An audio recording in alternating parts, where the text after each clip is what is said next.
ಎಲ್ಲರಿಗೂ ನಮಸ್ಕಾರ. ಈ ಆಳವಾದ ಅಧ್ಯಯನಕ್ಕೆ ಸ್ವಾಗತ. ಇವತ್ತು ನಾವು ಮತ್ತಾಯನ ಸುವಾರ್ತೆಯ 15ನೇ ಅಧ್ಯಾಯವನ್ನ ನೋಡ್ತಾ ಇದ್ದೀವಿ. ಇದು ಬೈಬಲ್ಲಿನ ಒಂದು ಭಾಗ. ಈ ಅಧ್ಯಾಯದಲ್ಲಿರೋ ಮುಖ್ಯ ಘಟನೆಗಳು, ಬೋಧನೆಗಳನ್ನ ಅರ್ಥ ಮಾಡ್ಕೊಳ್ಳೋಣ. ನಮ್ಮ ಗುರಿ ಅದು. ವಿಶೇಷವಾಗಿ ಸಂಪ್ರದಾಯ ಮತ್ತೆ ದೇವರ ಆಜ್ಞೆಗಳ ನಡುವಿನ ಆ ಸಂಘರ್ಷ ಇದೆಯಲ್ಲ, ಆಮೇಲೆ ನಂಬಿಕೆ ಹೇಗೆ ಗಡಿ ದಾಟುತ್ತೆ ಮತ್ತೆ ಯೇಸುವಿನ ಅನುಕಂಪದ ಕೆಲಸಗಳು, ಇವುಗಳ ಮೇಲೆ ಸ್ವಲ್ಪ ಗಮನ ಹರಿಸೋಣ. ಸರಿ, ಹಾಗಾದ್ರೆ ಶುರು ಮಾಡೋಣ ಅಲ್ವಾ? ಈ ಅಧ್ಯಾಯ ಶುರುವಾಗೋದೇ ಯೇಸು ಮತ್ತು ಕೆಲವು ಫರಿಸಾಯರು ಮತ್ತೆ ಧರ್ಮೋಪದೇಶಕರ ನಡುವಿನ ಒಂದು ವಾದದಿಂದ ಅಲ್ವಾ? ಅದು ಕೈ ತೊಳೆಯೋ ಸಂಪ್ರದಾಯದ ಬಗ್ಗೆ. ಹೌದು. ಅಂದ್ರೆ ಯೇಸುವಿನ ಶಿಷ್ಯರು ಊಟಕ್ಕೆ ಮುಂಚೆ ಕೈ ತೊಳೆಯಲಿಲ್ಲ, ಯಾಕೆ ನಿಮ್ಮ ಹಿರಿಯರ ಸಂಪ್ರದಾಯ ಪಾಲಿಸ್ತಾ ಇಲ್ಲ ಅಂತ ಅವರು ಪ್ರಶ್ನೆ ಮಾಡ್ತಾರೆ. ಆದರೆ ಯೇಸು ಕೊಡೋ ಉತ್ತರ ಇದೆಲ್ಲ ಅದು ಬಹಳ ನೇರವಾಗಿದೆ, ಆಳವಾಗಿದೆ ಕೂಡ. ಇದು ಬರೀ ಕೈ ತೊಳೆಯೋ ವಿಷಯ ಅಲ್ಲ ನೋಡಿ, ಅದಕ್ಕಿಂತ ದೊಡ್ಡದು. ಜನರು ದೇವರ ಸ್ಪಷ್ಟ ಆಜ್ಞೆಗಳನ್ನ, ಉದಾಹರಣೆಗೆ ನಿನ್ನ ತಂದೆ ತಾಯಿಯರನ್ನ ಸನ್ಮಾನಿಸು ಅನ್ನೋದನ್ನ ಬಿಟ್ಟು ಹೇಗೆ ತಮ್ಮ ಸಂಪ್ರದಾಯಗಳಿಗೆ ಹೆಚ್ಚು ಪ್ರಾಮುಖ್ಯತೆ ಕೊಡ್ತಾರೆ ಅಂತ ಯೇಸು ಅಲ್ಲಿ ತೋರಿಸ್ತಾರೆ. ಆ ಮುಡಿಪಾಗಿಡುವುದು ಅಂತ ಒಂದು ಬರುತ್ತಲ್ಲ, ಅದನ್ನ ಸ್ವಲ್ಪ ವಿವರಿಸ್ತೀರಾ? ಅದು ಹೇಗೆ ದೇವರ ಆಜ್ಞೆಯನ್ನ ಮೀರಿದ ಹಾಗೆ ಆಯಿತು? ಖಂಡಿತ. ಕೊರ್ಬಾನ್ ಅಂತ ಒಂದು ಪದ್ಧತಿ ಇತ್ತು ಆಗ. ಅಂದ್ರೆ ನನ್ನ ಆಸ್ತಿ ಅಥವಾ ಹಣ ದೇವರಿಗೆ ಮುಡಿಪಾಗಿದೆ ಅಂತ ಹೇಳ್ಬಿಡೋದು. ಹಾಗೆ ಹೇಳಿದ್ಮೇಲೆ ಅದನ್ನು ತಮ್ಮ ವಯಸ್ಸಾದ ತಂದೆ ತಾಯಿಗೆ ಸಹಾಯ ಮಾಡೋಕೆ ಬಳಸೋ ಹಾಗಿರ್ಲಿಲ್ಲ. ಅದು ಒಂದು ರೀತಿ ಧಾರ್ಮಿಕ ಕಾರಣ ಹೇಳಿ ಜವಾಬ್ದಾರಿಯಿಂದ ತಪ್ಪಿಸ್ಕೊಳ್ಳೋ ಹಾಗೆ. ಇದು ತಂದೆ ತಾಯಿಯರನ್ನ ಸನ್ಮಾನಿಸು ಅನ್ನೋ ದೇವರ ಮೂಲ ಆಜ್ಞೆಯನ್ನೇ ಪಾಲಿಸದೇ ಇರೋ ಥರ ಆಗ್ಬಿಡ್ತಿತ್ತು. ಅದನ್ನೇ ಯೇಸು ಖಂಡಿಸಿದ್ದು. ಓ ಹೌದಾ? ಸರಿ ಸರಿ. ಹೌದು. ಅದಕ್ಕೆ ಯೇಸು ಯೆಶಾಯನ ಪ್ರವಾದನೆಯನ್ನೇ ಹೇಳ್ತಾರೆ, ಈ ಜನರು ಬರೀ ತುಟಿಗಳಿಂದ ನನ್ನನ್ನು ಹೊಗಳ್ತಾರೆ, ಆದರೆ ಅವರ ಹೃದಯ ಮಾತ್ರ ನನ್ನಿಂದ ತುಂಬ ದೂರ ಇದೆ ಅಂತ. ಇಲ್ಲಿ ಮುಖ್ಯ ಪಾಠ ಏನು ಅಂದ್ರೆ, ಹೊರಗಿನ ಆಚರಣೆಗಳು ಎಷ್ಟೇ ಮುಖ್ಯ ಅನ್ಸಿದ್ರೂ ಹೃದಯದ ಶುದ್ಧತೆಗಿಂತ ದೊಡ್ಡದಲ್ಲ, ಆಂತರಿಕ ಸ್ಥಿತಿಯೇ ಮುಖ್ಯ. ಅದು ನಿಜಕ್ಕೂ ಗಮನಿಸಬೇಕಾದ ವ್ಯತ್ಯಾಸ. ಆಮೇಲೆ ಯೇಸು ಜನರಿಗೆ ಒಂದು ಮುಖ್ಯವಾದ ವಿಷಯ ಹೇಳ್ತಾರಲ್ಲ. ಹೌದು, ಜನರೆಲ್ಲರನ್ನೂ ಹತ್ತಿರ ಕರೆದು ಕೇಳಿ ಇದನ್ನ ಅರ್ಥ ಮಾಡ್ಕೊಳ್ಳಿ ಅಂತ ಹೇಳ್ತಾರೆ. ಯಾವುದೊಬ್ಬ ಮನುಷ್ಯನನ್ನ ನಿಜವಾಗಲೂ ಹೊಲೆ ಅಥವಾ ಅಶುದ್ಧ ಮಾಡುತ್ತೆ ಅಂತ ವಿವರಿಸ್ತಾರೆ. ಬಾಯಿಗೆ ಹೋಗೋ ಆಹಾರ ಅಲ್ಲ, ಕೈ ತೊಳೆದೇ ತಿಂದ್ರೂ ಸರಿ, ಅದು ಅಶುದ್ಧ ಮಾಡಲ್ಲ. ಬದಲಿಗೆ ಬಾಯಿಂದ ಹೊರಗೆ ಬರೋ ಮಾತುಗಳು, ಅಂದ್ರೆ ಕೆಟ್ಟ ಯೋಚನೆಗಳು, ಕೊಲೆ, ವ್ಯಭಿಚಾರ, ಕಳ್ಳತನ, ಸುಳ್ಳು ಸಾಕ್ಷಿ, ದೇವರ ದೂಷಣೆ, ಇವು ಹೃದಯದಿಂದ ಬರೋದ್ರಿಂದ ಇವೇ ಮನುಷ್ಯನನ್ನ ಅಶುದ್ಧ ಮಾಡೋದು ಅಂತ ಕ್ಲಿಯರ್ ಆಗಿ ಹೇಳ್ತಾರೆ. ಅಂದ್ರೆ ಧಾರ್ಮಿಕ ಶುದ್ಧತೆಯ ಕಲ್ಪನೆಯನ್ನ ಆಂತರಿಕ ನೈತಿಕತೆಯ ಕಡೆಗೆ ತಿರುಗಿಸಿದ ಹಾಗೆ. ಕರೆಕ್ಟ್. ಮುಂದೆ ನೋಡ್ತೀವಿ, ಯೇಸುವಿನ ಗಮನ ಬರೀ ಯಹೂದಿ ಜನರ ಮೇಲೆ ಇರ್ಲಿಲ್ಲ ಅನ್ನೋಕೆ ಒಂದು ಘಟನೆ ಸಾಕ್ಷಿ ಕೊಡತ್ತೆ. ಆತ ತೂರ್, ಸಿದೋನ್ ಕಡೆ ಹೋಗ್ತಾರೆ. ಅದು ಇಸ್ರಾಯೇಲ್ ಗಡಿಯಾಚೆ.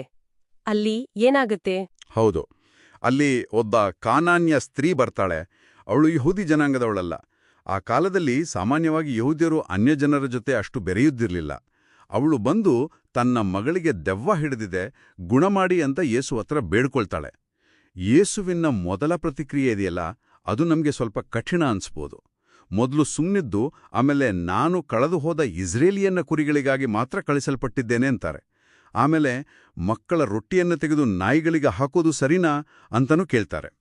ಇದು ಅಂದಿನ ಯಹೂದಿ ಅನ್ಯಜನರ ನಡುವಿನ ಆ ಮನಸ್ಥಿತಿಯನ್ನ ತೋರಿಸೋ ಹಾಗಿತ್ತು.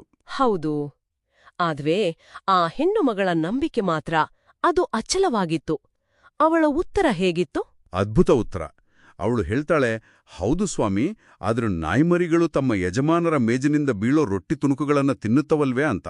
ಅದೆಷ್ಟು ವಿನಯ, ಆದರೆ ಅಷ್ಟೇ ದೃಢವಾದ ನಂಬಿಕೆ ಆ ಉತ್ತರದಲ್ಲಿ ಕಾಣುತ್ತೆ. ಯೇಸುವಿನ ಶಕ್ತಿ, ಕರುಣೆ ಮೇಲೆ ಅವಳಿಗಿದ್ದ ಆಳವಾದ ವಿಶ್ವಾಸ ಅದರಲ್ಲಿ ವ್ಯಕ್ತವಾಗುತ್ತೆ. ಯೇಸು ಅವಳ ಉತ್ತರ ಕೇಳಿ ನಿಜವಾಗ್ಲೂ ಪ್ರಭಾವಿತರಾಗ್ತಾರೆ. ಅಮ್ಮ, ನಿನ್ನ ನಂಬಿಕೆ ಬಹಳ ದೊಡ್ಡದು, ನೀನು ಬಯಸಿದ ಹಾಗೆ ಆಗ್ಲಿ ಅಂತ ಹೇಳ್ತಾರೆ. ತಕ್ಷಣದಲ್ಲೇ ಅವಳ ಮಗಳು ಗುಣಮುಖ ಆಗ್ತಾಳೆ. ಇದು ನಿಜವಾದ ನಂಬಿಕೆಗೆ ಯಾವುದೇ ಜನಾಂಗ ಧರ್ಮದ ಗಡಿ ಇಲ್ಲ ಅನ್ನೋದಕ್ಕೊಂದು ದೊಡ್ಡ ಉದಾಹರಣೆ. ಈ ಘಟನೆ ಆದ್ಮೇಲೆ ಯೇಸು ಮತ್ತೆ ಗಲೀಲಿ ಸಮುದ್ರದ ಹತ್ರ ಬರ್ತಾರೆ ಅಲ್ವಾ? ಅಲ್ಲಿಯೂ ಅವರ ಕರುಣೆಯ ಕೆಲಸಗಳು ನಿಲ್ಲೋದಿಲ್ಲ. ಖಂಡಿತ. ಅಲ್ಲಿ ಒಂದು ಬೆಟ್ಟದ ಮೇಲೆ ಕೂತಾಗ ದೊಡ್ಡ ಜನಸಮೂಹವೇ ಬರುತ್ತೆ. ಕುಂಟ್ರು, ಕುರುಡ್ರು, ಮೂಕರು, ಅಂಗವಿಕಲರು, ಬೇರೆ ಬೇರೆ ಕಾಯಿಲೆ ಇರೋರು ಎಲ್ಲರನ್ನೂ ಯೇಸು ಹತ್ರ ಕರ್ಕೊಂಡು ಬರ್ತಾರೆ. ಯೇಸು ಅವರೆಲ್ಲರನ್ನೂ ಗುಣಪಡಿಸ್ತಾರೆ. ಜನರು ಇದನ್ನೆಲ್ಲ ನೋಡಿ ಮೂಕರು ಮಾತಾಡೋದು, ಅಂಗವಿಕಲರು ಸರಿಯಾಗೋದು, ಕುಂಟ್ರು ನಡೆಯೋದು, ಕುರುಡ್ರು ನೋಡೋದು ಇದೆಲ್ಲ ನೋಡಿ ಆಶ್ಚರ್ಯಪಟ್ಟು ದೇವರನ್ನು ಸ್ತುತಿಸ್ತಾರೆ. ಇವೆಲ್ಲ ಬರೀ ಪವಾಡಗಳೆಲ್ಲ ನೋಡಿ, ಇವು ಯೇಸುವಿನ ಆಳವಾದ ಕರುಣೆ ಮತ್ತು ದೇವರ ರಾಜ್ಯ ಬರ್ತಾ ಇದೆ ಅನ್ನೋದರ ಸಂಕೇತಗಳು. ಹೌದು. ಮತ್ತು ಈ ಕರುಣೆ ಮುಂದಿನ ದೊಡ್ಡ ಘಟನೆಯಲ್ಲಿ ಅಂದ್ರೆ 4,000 ಜನರಿಗೆ ಆಹಾರ ಕೊಟ್ಟ ಅದ್ಭುತದಲ್ಲಿ ಇನ್ನೂ ಸ್ಪಷ್ಟವಾಗಿ ಕಾಣಿಸುತ್ತೆ. ಅದರ ಹಿನ್ನೆಲೆ ಏನು? ಆ ಜನರು 3 ದಿನಗಳಿಂದ ಯೇಸು ಜೊತೆಯಲ್ಲೇ ಇದ್ರು. ಅವರತ್ರ ತಿನ್ನೋಕೇನು ಇರಲಿಲ್ಲ. ಅವರನ್ನ ಹಸಿದ ಹೊಟ್ಟೆಯಲ್ಲೇ ವಾಪಸ್ ಕಳಿಸೋಕೆ ಯೇಸುವಿಗೆ ಮನಸ್ಸು ಬರಲಿಲ್ಲ. 32ನೇ ವಚನದಲ್ಲೇ ಹೇಳ್ತಾರೆ, ನಾನು ಈ ಜನರ ಮೇಲೆ ಕರುಣೆ ಪಡ್ತೇನೆ ಅಂತ. ಆದರೆ ಶಿಷ್ಯರು ಆ ಪರಿಸ್ಥಿತಿ ನೋಡಿ, ಇಂಥ ಕಾಡು ಪ್ರದೇಶದಲ್ಲಿ ಇಷ್ಟೊಂದು ಜನರಿಗೆ ಎಲ್ಲಿಂದ ರೊಟ್ಟಿ ತರೋದು ಅಂತ ಸಂದೇಹ ಪಡ್ತಾರೆ. ಹೌದು, ಅವರತ್ರ ಇದ್ದದ್ದು ಬಹಳ ಕಡಿಮೆ ಅಲ್ವಾ?